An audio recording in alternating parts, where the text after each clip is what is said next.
దిన వాగ్దానము యెషయా 46:4. ముదిమి వచ్చే వరకు నిన్ను ఎత్తుకున్నవాడు నేనే, తల వెంట్రుకలు నెరయ వరకు నిన్ను ఎత్తుకున్నవాడు నేనే. ఎంత గొప్ప వాగ్దానాన్ని దేవుడు మనకి అనుగ్రహిస్తూ ఉన్నారండి. దినమున ఏమంటూ ఉన్నారు అంటే, ముదిమి వచ్చే వరకు నిన్ను ఎత్తుకున్నవాడు నేనే, తల వెంట్రుకలు నెరయ వరకు నిన్ను ఎత్తుకున్నవాడును నేనే. అవునండి, పుట్టినది మొదలుకొని దేవుని సన్నిధికి వెళ్ళే వరకు ఆయనే మనల్ని ఎత్తుకుని మనల్ని సంరక్షించు వారిగా ఉన్నారు అని దేవుడు సెలవిస్తూ ఉన్నారు.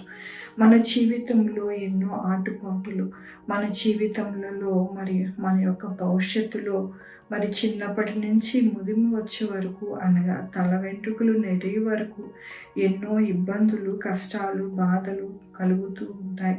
అయితే ఎవరైతే యేసయ్యని కలిగి ఉంటారో వారిని ఎప్పుడు కూడా ఆయన చంక పెట్టుకొని ఉంటారు, కానీ వారిని విడిచిపెట్టరు, వారిని దించరు అని దేవుడు సెలవిస్తూ ఉన్నారు. ఆయనతో మనం ఉండినప్పుడు, ఆయన చంకలో మనము ఉండినప్పుడు మనము మన యొక్క జీవితాలలో ఎక్కడా కూడా నష్టము కానీ, బాధ కానీ, ఇబ్బంది కానీ ఉండదు అని దేవుడు సెలవిస్తూ ఉన్నారు.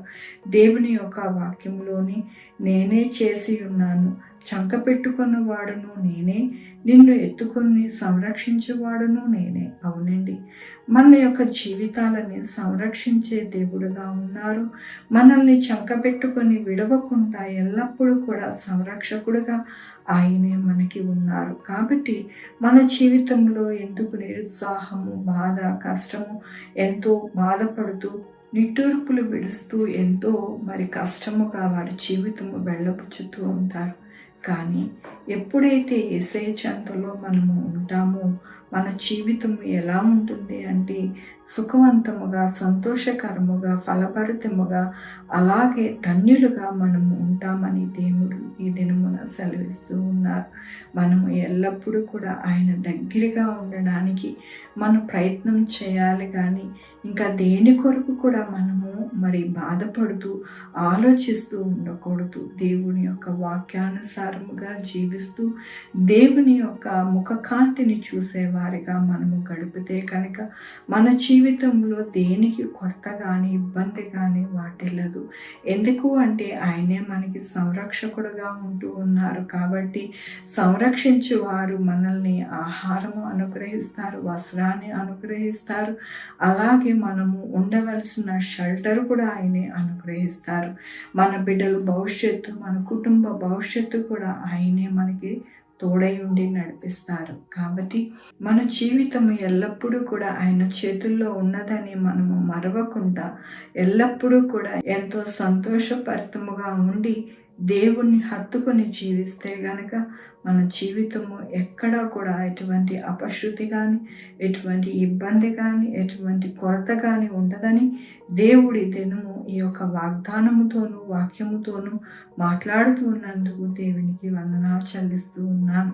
ఈ దినమున పుట్టినరోజు, పెళ్లి రోజు, అనేక శుభదినములు చేసుకుంటున్న వారందరికీ కూడా నిండారిగా శుభాకాంక్షలు తెలియజేస్తూ ఉన్నానండి. మీ జీవితంలో దేవుని యొక్క ఆశీర్వాదము, ఆయన బహుమానము, ఆయన దీవెన మీకు కలుగును గాక. ప్రార్థించుకుందామండి. యెహోవా దేవా, నా తండ్రి, నా ప్రభువా, మీ కృపా కనికరిస్తాను బట్టి నీకు వందనాలు, స్తుతులు, స్తోత్రం చెల్లించుకుంటున్నాను. గొప్ప దేవుడిగా మీరున్నారు నా ప్రభు. మమ్మల్ని చంక పెట్టుకుని నా ప్రభు ముదుము వచ్చే వరకు ఎత్తుకున్న వారు మీరే. మాకు సంరక్షకుడుగా ఉండే దేవుడిగా మీరున్నారు నాయన. మేము దేనికి కూడా దిగులు పడక, భయపడక, చింతపడక మేము మీ మీద ఆనుకుని మా జీవితము జీవిస్తామని నా ప్రభు నాయన మేము వేడుకుంటున్నామయ్యా. అయ్యా నాయన, నా పుట్టినరోజు, పెళ్లి రోజు, అనేక శుభదినములు చేసుకుంటున్నారని దీవించండి, ఆశీర్వదించండి ప్రభు. మా కొరకు ప్రార్థించమన్న వారిని, వారి యొక్క బిడ్డల భవిష్యత్తుని, వారి ఆరోగ్యములు, వారి చేయి పనులు, వారి ఉద్యోగములు నాయన, నా తండ్రి, వారి చేతి పనులు అన్నీ కూడా తోడై ఉండండి నా ప్రభు. Sugar, BP, thyroid, heart problem, kidney problem, AIDS, cancer, బలహీనత, పరాలసిస్, గ్యాస్ట్రిజం, విధమైన అనారోగ్యాన్ని తీసి స్వస్థపరిచే యెహోవా నేను అన్నారు. నా ప్రభు సహాయం చేయండి. నా ప్రభు ఎక్కడ కూడా ఎవ్వరు ఎటువంటి వైరస్లు నేను అటాక్ కాకుండా సహాయం చేయండి. కల్తీ ఆహారం పుచ్చుకోకుండా సహాయం చేయండి. నా ప్రభు బిడ్డలు రాక్కోకలేదు తోడై ఉండండి. ఎక్కడా కూడా దేనికి కూడా భయపడక నా ప్రభు ధైర్యం తెచ్చుకుని మీ వైపు చూసి నా ప్రభు ఎంతో దీవెన పొందుకునే వారిగా ఉండడానికి సహాయం చేయండి. ఉద్యోగాలు లేని వారికి ఉద్యోగాలు దయచేయండి. ఉద్యోగాలు పోకుండా సహాయం చేయండి. నా ప్రభు బిడ్డలు లేని వారి బిడ్డలు దయచేయండి. బిడ్డలకి సుఖమైన కానుక దయచేయండి. ఆయన తల్లి బిడ్డ క్షేమం ఉండడానికి సహాయం చేయండి. ఆయన కాంపిటేటివ్ ఎగ్జామ్స్కి, మామూలు ఎగ్జామ్స్కి ప్రిపేర్ అవుతున్న వారికి తోడై ఉండండి. జ్ఞానం ఇవ్వండి. నా ప్రభు సహాయం చేయండి. నా ప్రభు నాయన నా తండ్రి మరి స్కూల్స్కి, కాలేజెస్కి మరి నా ప్రభు ఆఫీసెస్కి వెళ్ళి వస్తూ ఉండగా ప్రతి ఒక్కరికి తోడై ఉండండి. నా ప్రభు మీ యొక్క కృపని నాయన ఎవ్వరికి కూడా నా ప్రభు విడిచిపెట్టక నా ప్రభు మీ కృపతో నేను నడిపించమని కోరుకుంటున్నా. ప్రభు నా యేసుక్రీస్తు పరిశుద్ధమైన నామమున అడిగి వేడుకుంటున్నాను తండ్రి. ఆమె తండ్రి, కుమార్, పరిశుద్ధాత్మ సదాకాలం మనందరికీ తోడై ఉండును గాక. ఆమెన్. God bless you.